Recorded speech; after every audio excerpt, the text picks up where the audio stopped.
नमस्कार, मानस मिश्रा वाली news nation में आप सभी का बहुत बहुत स्वागत करता हूं। सुप्रीम कोर्ट में आज एक महाड्रामा देखने को मिला।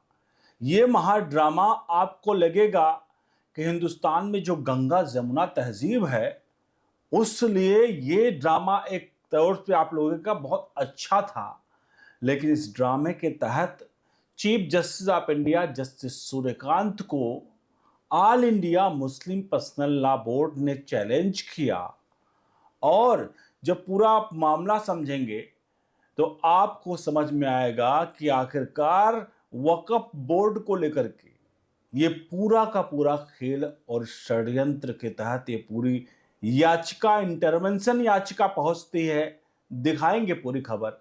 अनुरोध करेंगे वीडियो के कमेंट बॉक्स में अपनी लाइक और शेयर प्रतिक्रिया जरूर दीजिएगा और लाइक शेयर जरूर करेगा पूरी खबर देखने के बाद।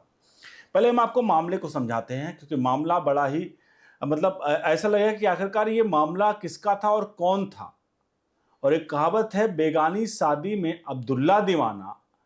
तो यहां शादी हिंदुओं की थी और अब्दुल्ला इतना क्यों नाच रहा था, इस खबर में आपको पता चल जाएगा।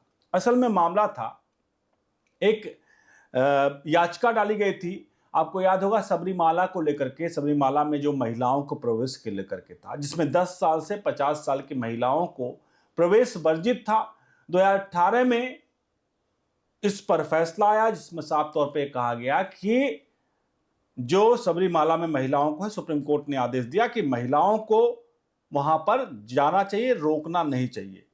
जो मासिक धर्म वाली बात कही गई थी, यानी कि महिलाओं पर रोक जो मंदिर की तरफ से था, उसको सुप्रीम कोर्ट ने रोक लगाई थी। अब यह पूरा मामला चल रहा था और इस मामले को लेकर के इसकी पुनर्विचार याचिका लेकर पहुंचा था सबरीमाला मंदिर का ट्रस्ट, उसका बोर्ड, और ये कहा कि इस मामले की सुनवाई की जाए और इस पूरे मामले में जो महिलाओं को एंट्री को लेकर के सुप्रीम कोर्ट ने आदेश दिया है, उस आदेश को रद्द किया जाए। अब यह मामला सुप्रीम कोर्ट में पहुंचा था कौन लेकर के? सबरीमाला और सबरीमाला से जुड़े हुए बोर्ड, वो पक्षकार थे। लेकिन सबके बीच में All India Muslim Personal Law board की एंट्री हो जाती है। All India Muslim Personal Law board इसमें इंटरवेंशन याचिका डाल देता है। अब इंटरवेंशन याचिका क्या होती है? ये हमारे देश में कानून है, जहां कोई भी केस चल रहा हो, उस केस में कोई भी तीसरा व्यक्ति आकर के उसमें इंटरवेंशन या अपनी चीजों को रख सकता है कि भाई, हो सकता हो सामाजिक मुद्दे हो, किसी तरह के मुद्दे हो। इसलिए हमारे उसमें कानून में दिया गया है कि कोई भी व्यक्ति आकर उसमें इंटरवेंशन कर सकता है। अब इस मामले में All India Muslim Personal Law Board आ जाता है और All India Muslim Personal Law Board Sabarimala के पक्ष में आता है। समझिएगा, सबरीमाला के पक्ष में आता है और कहता है कि ये जो फैसला है वो एक तरह से आस्था के खिलाफ है और इस तरह की चीजें नहीं होनी चाहिए। ये इसेंशियल रिलीजियस प्रैक्टिस जिसे कहते हैं, जो हमारे कानून में कहा गया है इसेंशियल रिलीजियस प्रैक्टिस, उसके खिलाफ है। क्योंकि ये हमारा कानून भी कहता है कि जिसका जो धर्म है उस हिसाब से वो उसको पालन कर सकता है। अब यहां तक आपको लगा होगा कि आखिरकार यार, ये मुस्लिम पर्सनल लॉ बोर्ड ने तो एकदम जबरदस्त काम किया है और मुस्लिम पर्सनल लॉ बोर्ड का ये काम वाकई में वाहवाही मतलब कहीं ना कहीं करने वाला है और ये वाकई में गंगा जमुना तहजीब का एक बड़ा नमूना है। लेकिन अब हम आते हैं असली चीज पर, क्योंकि मुस्लिम पर्सनल लॉ बोर्ड यूं ही नहीं इस मामले में कूदा था, उसका तो नया खेल था और इस मामले में कूद करके सिर्फ वो अपनी चोंच को भिगोना चाहता था और चोंच भिगो करके वो क्या खेल खेल रहा था, वो उस पर चलते हैं। All India Muslim Personal Law board के यहां पर एंट्री करने का मकसद क्या था? आपको पता होगा, वक्फ एक्ट था।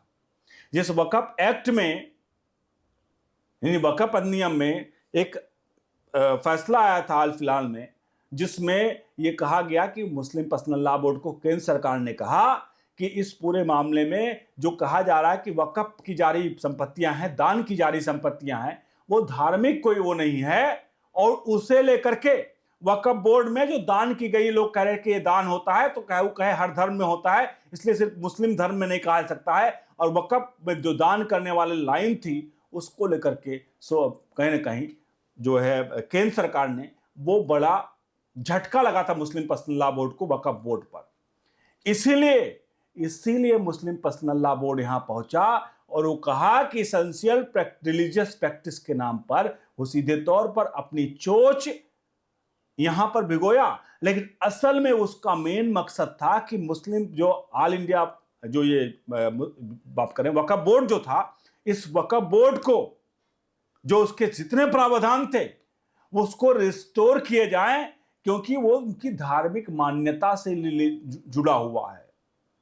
यानी कि मुस्लिम पर्सनल लॉ बोर्ड जो यहां पर आया, आपको लगा होगा कि मुस्लिम पर्सनल लॉ बोर्ड यहां पर आया वो हिंदुओं के पक्ष के लिए आया था।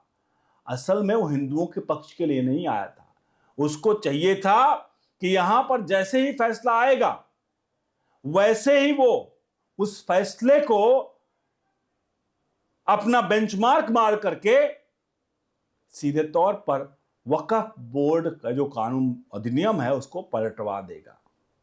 अब इस पूरे मामले को आप बता दे रहे हैं, अभी हालिया में जो पूरा जो सबरीमाला का केस था, वो सबरीमाला का केस जिसको पुनर्विचार याचिका आई कि फाइन इस पर एक बार याचिका मतलब एक बार इस पर थोड़ा देखा जाए, ध्यान दिया जाए, तो चीफ जस्टिस ऑफ इंडिया ने जो पहले 3 जजों की कमेटी थी जिसकी सुनवाई करनी थी, उसको 9 जजों की कमेटी के पास भेज दिया और 9 जजों की कमेटी के पास भेज करके अगली सुनवाई की तारीख दे दी कि अगली सुनवाई में सबरीमाला का जो मैटर है उस पर सुना जाएगा। अब यहां पर एक चीज आपको साफ हो गया होगा कि जो लोग एक कतई भी मन में सोच रहे हो कि all India Muslim Personal Law board यहां पर गंगा जमुना तहजीब को यहां पर आइडियल कंडीशन है गंगा जमुना तहजीब की, वो कतई भी नहीं है। इनको सिर्फ और सिर्फ दिखता है कि कहां इनको मौका मिल जाए, जहां मौका मिलता है वहां ये तुरंत खड़े हो जाते हैं।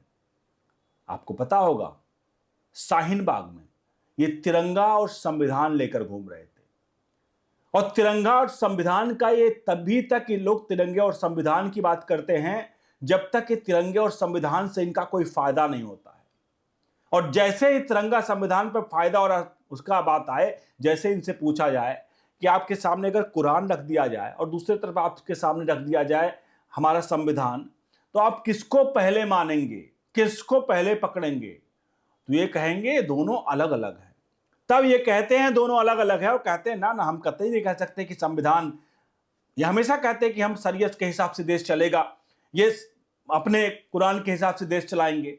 लेकिन अब देख लीजिए जहां बात आई कि भाई यहां पर थोड़ा फायदा हो रहा है, तो ये इस याचिका में इंटरवेंशन याचिका डाल दी और इसमें अपने आप को भी इनरोल करने का पूरा खेल कर लिया है कि हम भी इनरोल हो जाएं। और जैसे ही सबरीमाला वाला जो फैसला है, जहां 10 साल से लेकर 50 साल की महिलाओं को लेकर के जो रोक लगाई गई थी, मतलब मंदिर ट्रस्ट द्वारा जो रोक पहले से मान्यता थी, जिसको सुप्रीम कोर्ट ने इस मान्यता को मतलब इसको लेकर के अपना फैसला सुनाया। अब इसलिए इनकी एंट्री यहां पर इसलिए हुई कि ये साफ तौर पर इससे फायदा लेकर के हिंदू धर्म के आस्था के अटैच करके अपने आप को वक्फ अधिनियम में खेल कर सके और हिंदुस्तान के आधे हिंदुस्तान का कब्जा वक्फ बोर्ड, जिस तरह से इन प्रॉपर्टियों को लगभग 40 लाख एकड़ की बात की जाती है, लोगों ने कब्जा किया वक्फ बोर्ड पर और धीरे धीरे करके पूरे हिंदुस्तान को वक्फ बनाने का साजिश षड्यंत्र जो था, अब सबरीमाला केस के जरिए अटैच करके इंटरवेंशन याचिका के जरिए ये लोग ये बड़ा खेल और षड्यंत्र खेल रच रहे थे।